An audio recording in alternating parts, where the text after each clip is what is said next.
नमस्कार, स्वागत है आपका हमारे चैनल में। आज की इस वीडियो में हम गुरुदेव सुनील वशिष्ठ जी के साथ बात करेंगे और उनसे चर्चा करेंगे एक आम विषय पर। वो क्या है? वो है शादी। आजकल हम शादी के बारे में सोचते हैं कि शादी आजकल काफी लेट एज में हो रही है। जो पेरेंट्स होते हैं वो भी काफी परेशान रहते हैं कि आखिर वो क्या रीजन है, सारी चीजों को करने के बाद भी आखिर क्यों देरी हो रही है शादी में। तो इन सवालों के जवाब आपको देंगे गुरुदेव। तो चलिए उनसे बात करते हैं। नमस्कार गुरुजी। नमस्कार जी, आज हम आपसे एक बहुत स्पेशल टॉपिक पर बात करना चाहते हैं, जो कि है शादी। हम अक्सर ये सुनते हैं कि शिक्षा प्राप्त करने के बाद, नौकरी लगने के बाद एक स्टेज आता है शादी का, जब हमारी सारी चीजें कंप्लीट हो जाती है। लेकिन आजकल क्या हो रहा है कि शादी में बहुत देरी हो रही है।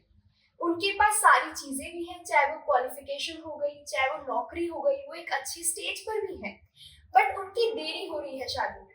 तो ऐसा है क्या कि कोई ग्रह होते हैं या फिर कुछ चीजें होती हैं कुंडली में जो रिस्पॉन्सिबल होती है हमारी शादी के लिए? देखो कल्पना, ये एक बहुत ही ज्वलंत मुद्दा है आज के समय में, क्योंकि सभी लोग अपने बच्चों को अच्छी शिक्षा देने का भरपूर प्रयास कर रहे हैं। बच्चे जब अच्छी तरह से शिक्षित हो जाते हैं, अपना रोजगार भी बना लेते हैं, उसके बावजूद भी जब बच्चों के विवाह सही समय पर नहीं होते तो माँ बाप के लिए चिंता करना स्वाभाविक है। आखिर क्यों नहीं हो रहा है, ऐसा उनके मन में आना बहुत ही स्वाभाविक बात है। मैं लाल किताब के विद्यार्थियों को आज कुछ फार्मूले बताऊंगा, जिससे कि वो देख सके किसी भी कुंडली में कि उनके विवाह में देरी का योग क्यों बन रहा है। जी। 3 सबसे बड़े कारण हैं विवाह के लेट होने के। सबसे पहले कुंडली में ये चेक करो कहीं कुंडली में स्त्री श्राप तो नहीं, पहला। दूसरा है कहीं पितृ दोष तो नहीं। तीसरा है कहीं मंगल बद्ध तो नहीं।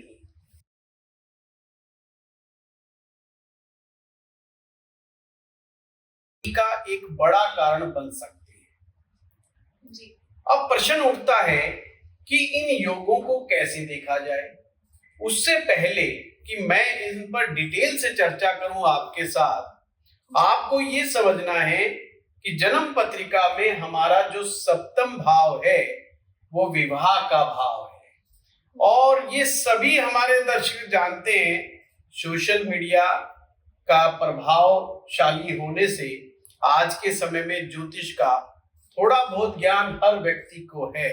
और इस समय हमारे हिंदुस्तान में तो ज्योतिष बहुत ही लोकप्रिय हो गया है। और सबसे अच्छी बात जो ज्योतिष के क्षेत्र में हुई है कि बड़े अच्छे पढ़े लिखे लोग, डॉक्टर्स, इंजीनियर्स, वकील, रिटायर्ड ऑफिसर्स, ये सभी लोग बड़े शिद्दत के साथ ज्योतिष को सीख रहे हैं। और केवल यही लोग नहीं, अपितु घर में काम करने वाली महिलाएं जो पढ़ी लिखी हैं परंतु घर का काम करती हैं, वो घर में बैठे बैठे ज्योतिष सीख रही हैं। और एस्ट्रो पाठशाला उसमें एक बहुत बड़ा रोल निभा रहा है। इस बात की मुझे बड़ी खुशी है। जब भी कोई लॉजिकल ब्रेन्स जब किसी क्षेत्र में आते हैं तो उस क्षेत्र में तरह तरह के सुधार होते हैं और उसमें बहुत ज्यादा आशा की किरण आती है।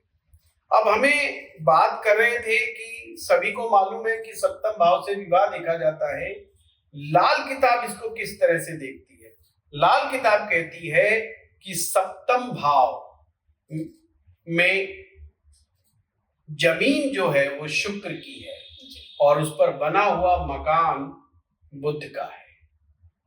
ये जमीन और मकान का कंसेप्ट यदि किसी दर्शक को ना समझ में आया हो तो हमारे वो लाल किताब के वीडियोस देख सकता है, और हमने बहुत सारे वीडियोस बना करके डाले हुए हैं। ये शुक्र यानी कि आप ऐसा समझ सकते हैं कि ये शुक्र ग्रह और बुध ग्रह 2 ग्रह ऐसे हैं जो दोनों मिलकर के काफी हद तक डिसाइड कर रहे हैं कि किसी व्यक्ति का दाम्पत्य जीवन कैसा रहेगा, कब होगी कब नहीं होगी।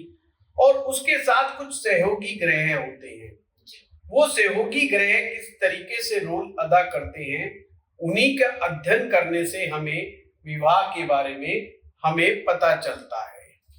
अब हम अगर बात करें शुक्र ग्रह की, तो शुक्र ग्रह दो ग्रहों से मिलकर के बना है। हमारे लाल किताब में मसनूई का कंसेप्ट है, यानी कि राहु और केतु से मिलकर के शुक्र बना है। यानी कि जब भी शुक्र ग्रह की स्थिति कुंडली में उत्तम होती है तो विवाह जल्दी होता है। जब भी राहु की दशा या केतु की दशा आती है तो विवाह के चांस बढ़ जाते हैं। शुक्र ग्रह भोग का सबसे बड़ा ग्रह है, पर उस शुक्र में भोग करने की शक्ति चंद्रमा और मंगल ग्रह से आती है। आप इसको ऐसे भी समझ सकते हैं, किसी व्यक्ति की जन्म पत्रिका में यदि चंद्र ग्रह की उत्तम है, अच्छी है, तो उसका विवाह जल्दी होगा। एक एक कैटेगरी है जिनका विवाह ऑटोमेटिक होता है, जल्दी होता है, समय पर होता है। जैसे कि माता पिता, मान लीजिए कोई लड़की है और उस लड़की की जन्म पत्रिका में शुक्र ग्रह है और चंद्र ग्रह, ये दो ग्रह उत्तम स्थिति में बैठे हुए हैं। माता पिता जहां पर भी विवाह का रिश्ता देखने जाएंगे, पहली बार या दूसरी बार में रिश्ता पक्का हो जाता है, यानी उनको बहुत ज्यादा चप्पल नहीं घिसनी पड़ती है, यानी कि जगह जगह बार बार नहीं जाना पड़ता है। साथ में अगर ये तीन योग नहीं है, यानी कि पितृदोष नहीं है कुंडली में, मंगल बद नहीं है और स्त्री श्राप नहीं है, और शुक्र चंद्रमा बढ़िया स्थिति में बैठे हुए हैं, ऐसे व्यक्ति की चाहे लड़का हो या लड़की हो, अगर लड़की है तो 19 से 21 वर्ष की आयु में विवाह हो जाएगा, और लड़का है तो 21 से 24 वर्ष की आयु तक आते आते विवाह हो जाएगा। 25वें वर्ष उसका ये समझ लो कि शुक्र का पीरियड है, अगर 24वें में नहीं हुआ तो 25वें तक हो ही जाएगा, मतलब इससे ज्यादा समय नहीं लगता है। अब अगर यही ग्रह खराब बैठे हुए कुंडली में, चंद्रमा पीड़ित है, शुक्र के हालात ठीक नहीं है, और ये योग है तीन, पितृदोष, स्त्री श्राप दोष और मंगल बद, तो फिर विवाह लेट होता चला जाता है। अब हमें ये देखना है, ग्रहों को दो कैटेगरी में बांट लीजिए। एक होते हैं सेपरेटिव नेचर के प्लैनेट, एक होते हैं रिलेशनशिप बनाने के मामले में बहुत बढ़िया ग्रह। अगर मैं सेपरेटिव नेचर की बात करूं तो सूर्य में, मंगल में, राहु में, शनि में, केतु में, मंगल में, यानी कि सूर्य, मंगल, शनि, राहु, केतु, ये वो ग्रह हैं जिनका स्वभाव सेपरेटिव टाइप का है। ये सेपरेशंस क्रिएट करने में ज्यादा बड़ा रोल निभाते हैं। अभी मैं सेपरेशन किसकी बात करूं? पति पत्नी के बीच में या विवाह के अंदर ये कोई अच्छा रोल नहीं निभाते। डायरेक्टली ये विवाह होने की मैं बात कर रहा हूं, विवाह होने में ये कोई बहुत बेहतरीन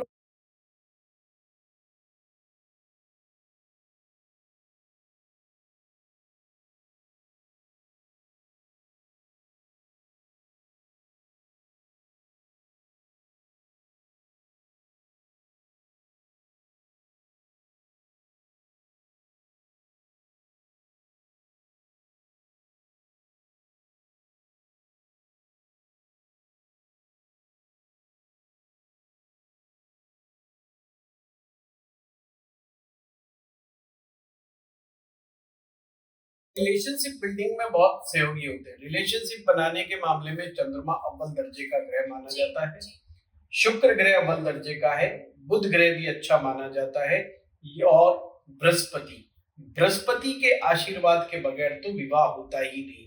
बृहस्पति आशीर्वाद देते हैं तो घर संसार बसता है, बाल बच्चे होते हैं, परिवार में वृद्धि होती है, क्योंकि बृहस्पति वृद्धि का कारक है, विस्तार का कारक है। यानी 1 से 2, 2 से 3, 3 से 4, ये बृहस्पति के आशीर्वाद से ही होता है।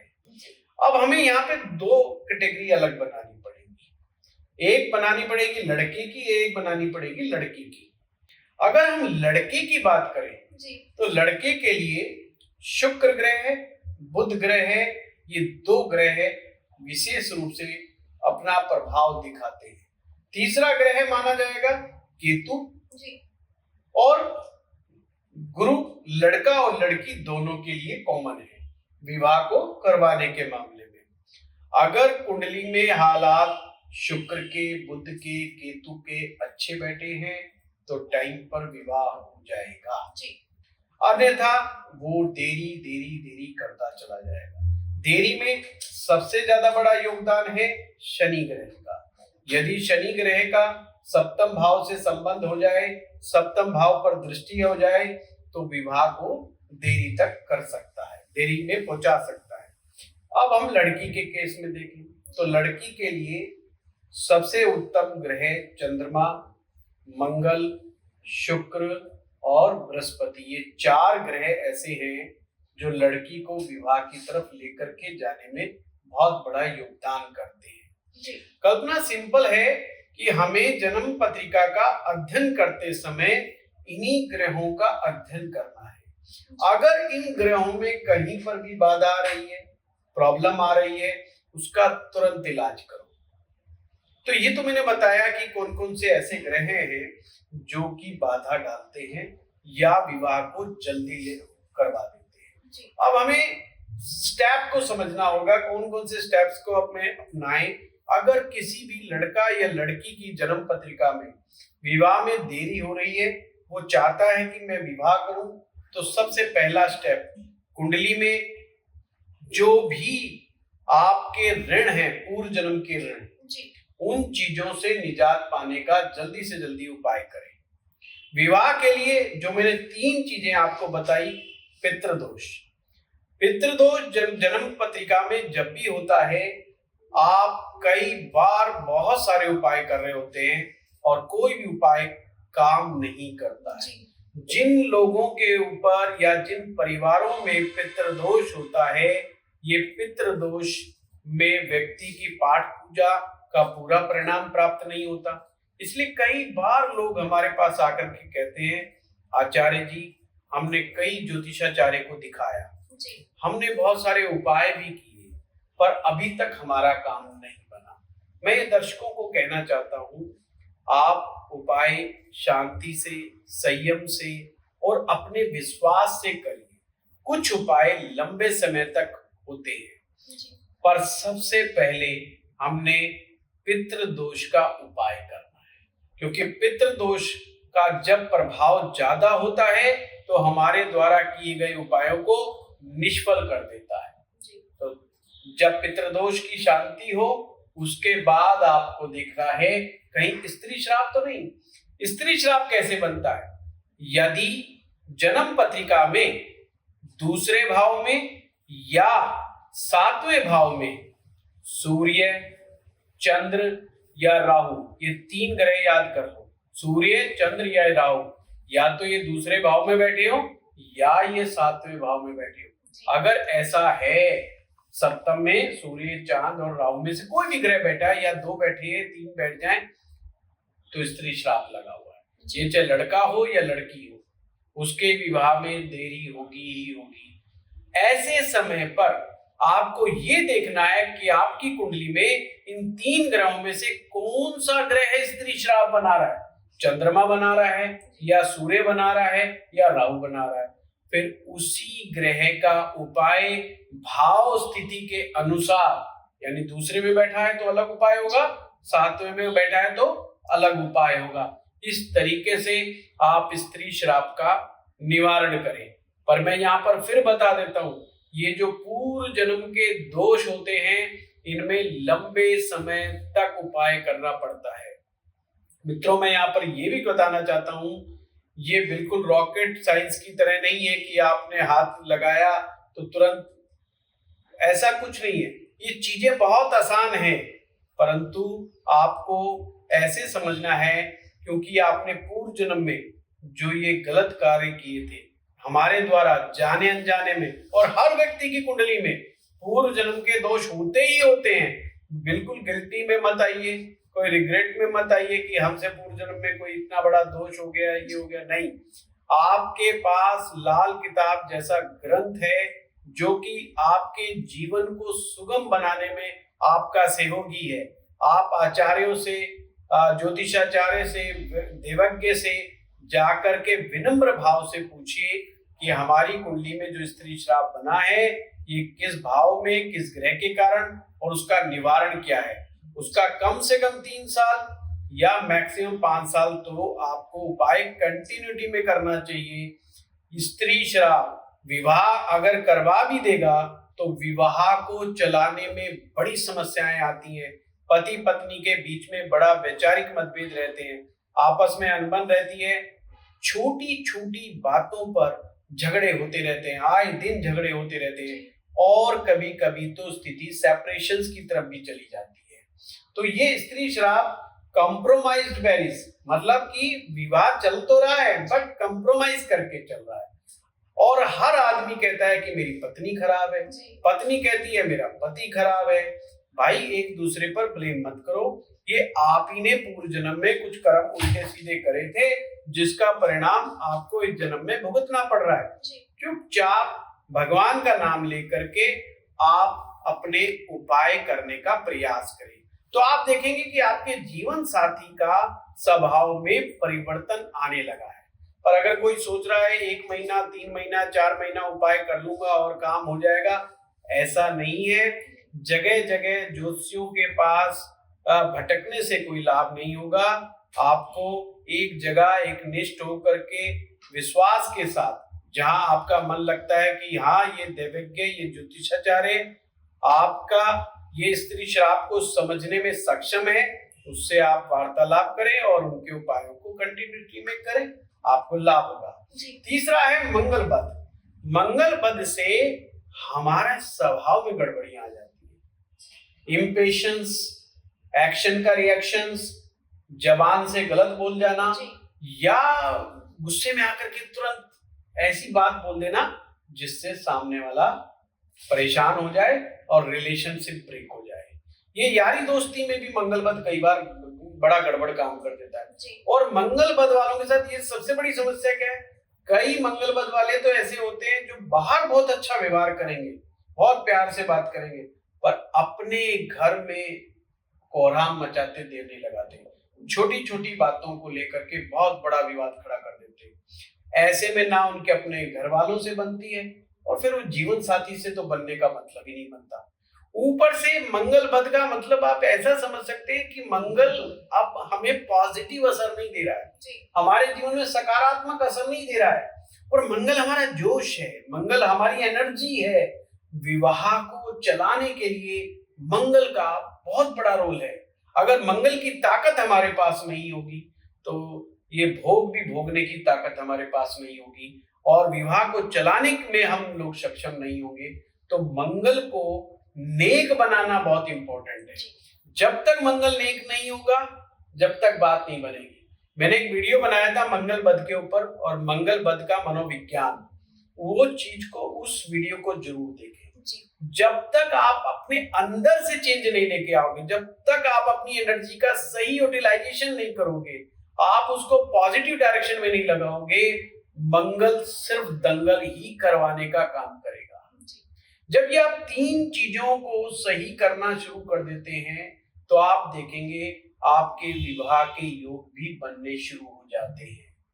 और आगे अक्सर लोगों की ये भी कंप्लेंट आती है कि विवाह के लिए रिश्ते बहुत आते हैं, बात नहीं बनती है।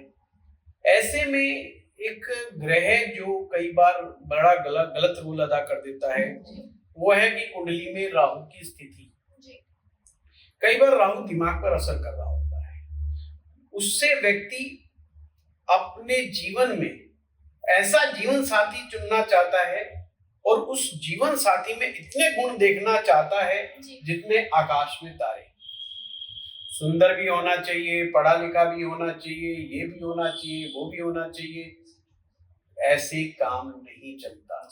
पहले आराम से इस बात को समझ लो, परमात्मा ने आपका जीवन साथी डिसाइड करके आपको इस धरती लोक पे भेजा है। ये सिर्फ देखने दिखाने का मात्र एक ड्रामा मात्र है, एक नाटक मात्र है, इससे ज्यादा कुछ नहीं होता। जो कहते हैं हम लड़का लड़की से बात करेंगे, लड़की कह रही है मैं लड़के से बात करूंगी, मैं इंटरव्यू लूंगी, लड़का कह रहा है हम 6 महीने बात करेंगे, ये सिवाय एक अपने आप को भ्रम स्थिति में डालने के अलावा और कुछ भी नहीं है। भाई तुम 6 महीने में तक बात करते रहे, हमारे पास ऐसे ऐसे केस आते हैं 5 साल से वो रिलेशन में होते हैं और जैसे ही शादी होती है 1 साल के बाद तलाक लेके घर बैठ जाते हैं। तो फिर 5 साल तक आप क्या कर रहे थे जी? मुद्दा ये 5 साल तक आपने क्या समझा? कोई किसी को ऐसे नहीं समझ सकता। विवाह प्रीडेस्टाइन्ड मैटर है, परमात्मा ने डिसाइड किया हुआ है। जन्म पत्रिका में जीवन साथी का चरित्र कैसा होगा, उसका एजुकेशन सिस्टम कैसा होगा, उसका व्यवहार कैसा होगा, व्यवहार कुशलता कैसी होगी, वो आपको कितना सहयोग करेगी नहीं करेगी, तो आपकी कुंडली में लिखा हुआ है जी। फिर आप क्या देख रहे हैं, क्या ढूंढ रहे हैं? तो दूसरी बात, मतलब आप अनएक्सपेक्टेड रिजल्ट की चाह मत रखिए। आप उसी की एक्सपेक्टेशन करिए जिसके लिए आप जिस लेवल के आप हैं जी। अगर हम सोचे हम अगर पढ़े लिखे भी नहीं है फिर भी हमें पता नहीं कोई चमत्कार हो जाएगा और हमारी तो शादी बस विश्व सुंदरी से हो जाएगी, इन सब चीजों से विवाह में देरी होती है। राहु कई बार इतना बड़ा कंफ्यूजन डाल देता है कि अक्सर मैंने लड़कियों के केस में देखा है, वो पहली बार तो कंफ्यूज हो जाती हैं कि शादी करेंगे ना करें, करें तो किससे करें। फिर शाहरुख खान ने ये भी कहा है कि जिसको हम जानते नहीं उससे तो शादी करनी ही नहीं है, तो जिसको हम जाने ही नहीं है तो हम शादी कैसे कर लेंगे उससे तो जी। और वो इस बात को लेके इतनी कंफ्यूज होती है कि हम अरेंज मैरिज करें कि लव मैरिज करें, बीच में ना पेंडुलम की तरह झूलते रहते हैं। ये बच्चों का दिमाग जो है वो सही रास्ते पे नहीं हो रहा है। पेरेंट्स के आशीर्वाद से, परमेश्वर के आशीर्वाद से जो आपके भाग्य में लिखा है वो आपको जरूर मिलेगा। दूसरी बात, अगर आपकी जन्म पत्रिका में ग्रह में कहीं समस्या है तो हमारे ऋषि मुनियों ने बहुत अच्छे अच्छे उपाय दिए हुए हैं।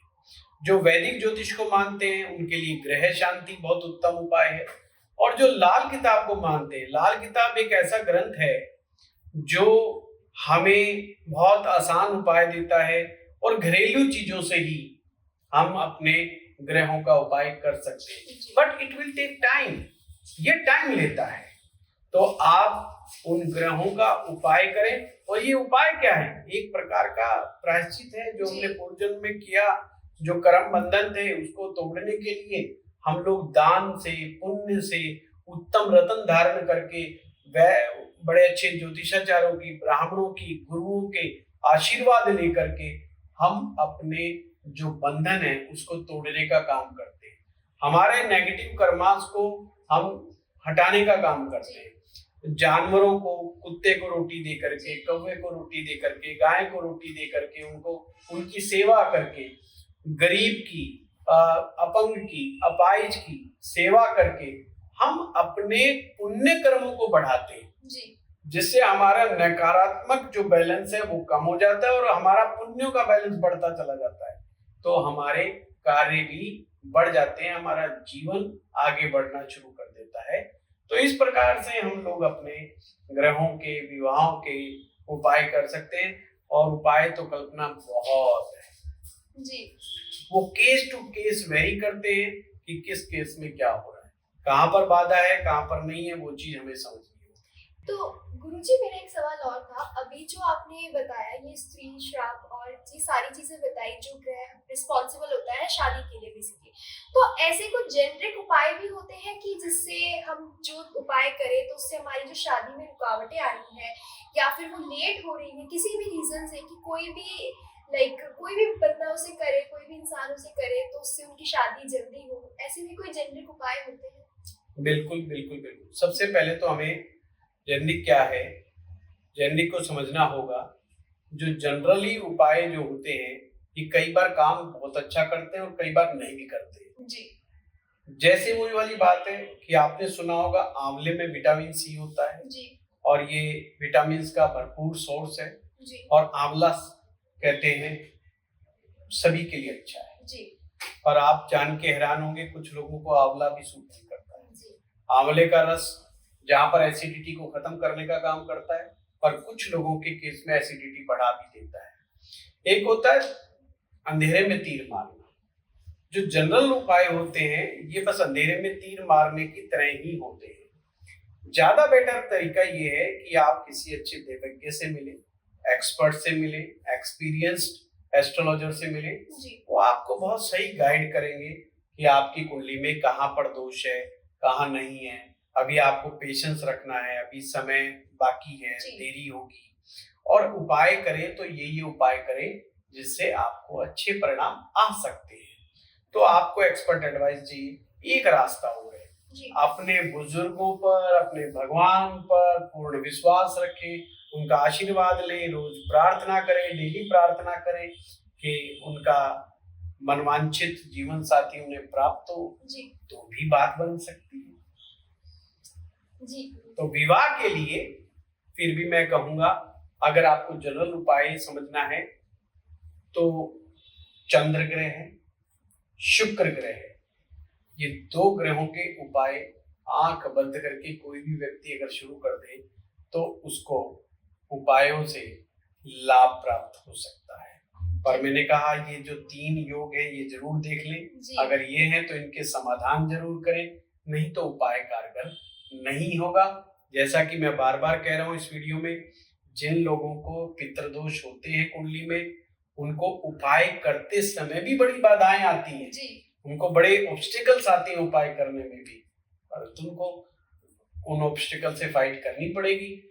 और अगर करके चंद्रमा को बलि बनाने का, शुक्र को बलि बनाने का कार्य करते हैं तो निश्चित रूप से उनके विवाह में जो आ रही बाधाएं कम होती हैं, या विवाह हो चुका है तो उनके जीवन साथी के स्वभाव में परिवर्तन आएगा। और हाँ, दूसरों का ही परिवर्तन नहीं करना, सबसे पहले खुद का भी करना है। खुद गुस्से में लाल हो रहे हैं, आज घर में घुसते ही दनादन जो है गाली गलौज डांट डपट अगर हम करेंगे, बच्चों के साथ लड़ाई झगड़ा करेंगे, बीवी के साथ झगड़ा करेंगे, तो मामला गड़बड़ा जाएगा।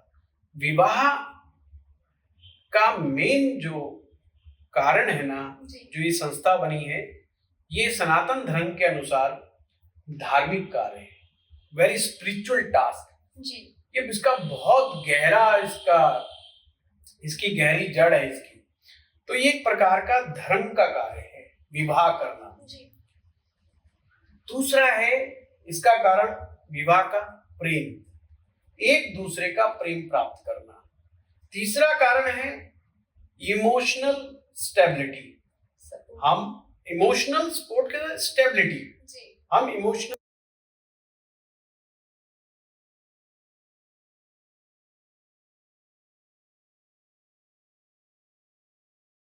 स्थिति में हमारे साथ खड़ा होता है, या जिससे हम उम्मीद करते हैं भाई 24/7 हमारे साथ खड़ा हुआ है। तो ये जो इमोशनल सपोर्ट है, एक इमोशनल स्टेबिलिटी है, ये हमारे विवाह इसके लिए बहुत महत्वपूर्ण कार्य करता है।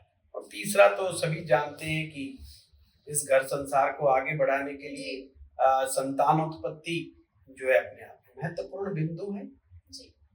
तो आनंद खुशी का ये विषय है, इसको अपने स्वभाव को खराब करके इसका अर्थ का अनर्थ नहीं करना चाहिए।